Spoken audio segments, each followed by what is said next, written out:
Dear Vice Prime Minister, dear ministers, Mrs. Saakashvili, dear Polish, Ukrainian and Georgian friends.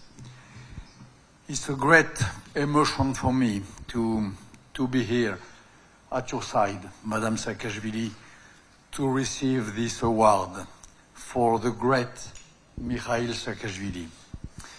I met Mikhail Saakashvili first time in 2008, summer, just on the first day of the invasion by Russia.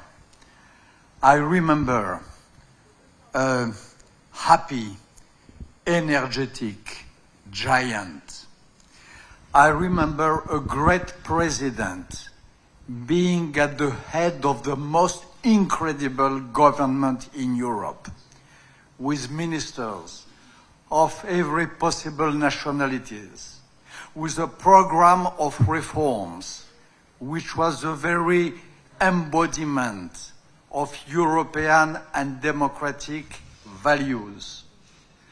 I remember Mikhail Saakashvili facing the beginning of the invasion with cold blood, mastering of himself, patience, reacting only when it was too late to do as if he ignored, standing firm when the tanks were 50 kilometers from Tbilisi, and in a way, as Ukraine today, saving most of his country except the 20% which are still today occupied.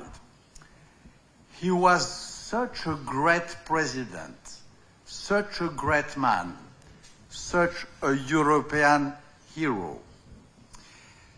I met him again in the following years when he lost the election in Georgia and when he went to Ukraine and became the governor of the area of the region of Odessa. Again, the same musketeer, the same Porthos, the same hero of Rabelais in our French literature, but providing his energy, his wisdom, his knowledge to a brotherly country which is Ukraine. I can say, because I was witness of that during the years of the presidency of Petro Poroshenko, then at the beginning of the presidency of Volodymyr Zelensky, Mikhail Saakashvili was, though still a Georgian patriot, he was a great Ukrainian patriot. He was devoting to Ukraine the same energy and the same force which he gave to his own country. We have in the history of European literatures some examples of a man or a woman who goes to fight for values in a country which is not exactly his country. Lord Byron going to Greece, Lawrence of Arabia going to Arabia. We have a lot of examples in the history of literature. This case of a former president of a country going to a neighboring country, 1,500 kilometers, to put himself at the disposal of a brotherly people. I never saw that. It is an unprecedented example, and Mikhail Saakashvili, in a way, invented this pattern, and I think that the historians one day will calibrate what and will assume exactly what former President Saakashvili brought, what he donated to the Ukrainian revolution. And then, in the last month, I met in another way, Mikhail Saakashvili. Not in flesh, like in Odessa. Not in face-to-face, as in Tbilisi, but I began to receive letters from jail written by Mikhail Saakashvili. It was still the same energy. It was still the same strength. It was still the same handwriting, but more fragile, half broken. It was the writing, it was the tone of a man who was still standing on his feet and in his soul, but who was in jail like a dissident, who was poisoned like so many Russian opponents to Putin, who was like Prometheus who, as you know, stole the fire, gave it to his soulmates. This is what Saakashvili did. He took the fire of freedom in Georgia and he brought it to Ukraine. And now in his jail today, like the Greek Prometheus, I felt when I read his letters that he has his liver devoured by a bad eagle who is really devouring and little by little killing him. The eagle of the mythology revives every night, and for the moment, Mikhail Saakashvili too revives and resurrects, thanks God, every night. This is the letters which I received from him, some of them having been published in my magazine in France.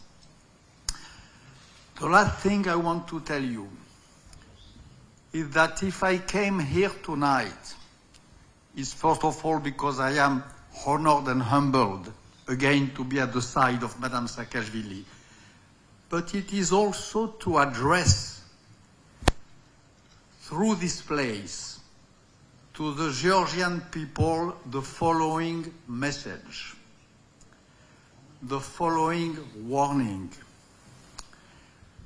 Those who hope to enter in Europe, the majority of the Georgian people, 3/4, 80% of Georgia, who starve for Europe, who are thirsty of European values, who incarnate European values, they have to know that if by misfortune and fatality something happened to their former president, they will never enter in Europe.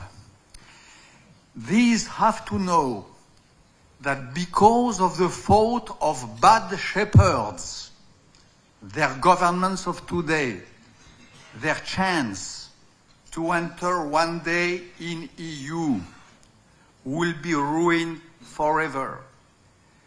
This situation of a former president being in jail, suffering hell, at the edge of dying is so unprecedented that they have to know that if the worst happened, it would be over for the chance of Georgia to enter with Moldavia into the club of European Union. I have to say that to the remaining 20,000, to those who don't want EU, who want to be part of the Russian Empire, I have to tell those ones that because of what is happening to Mikhail Saakashvili, they are now under scrutiny. The whole world is looking at them. The companies in Georgia who are helping Russia to turn the sanctions, the oligarchs who receive their orders from Vladimir Putin, they have to know that they are no longer members of a tiny country of 3.7 million inhabitants. They are a minority of bad shepherds of a country which is under the eye of the whole world because a former president, democratic, liberal, a knight of Europe, is at the risk of losing his life. They have to know that they are under the eye of the whole world. The whole world is watching them. And I want to say also to those who are directly involved, Prime Minister Garibashvili, President Salome Zurabishvili, oligarch Ivanishvili, who is supposed to be retired, but who is in reality in charge as the whole world knows. They have to know that there will be no escape. If the worst happened, they will not be allowed to say, I was president, but it was just a symbolic role. They will not be allowed to say, I had been president, but I am retired in my mountain, in my castle, in my surrealistic house. No. They have to know that there is in the free world, there is in France, there is in Europe, there is in the United States of America a lot of ladies and gentlemen who will hold them personally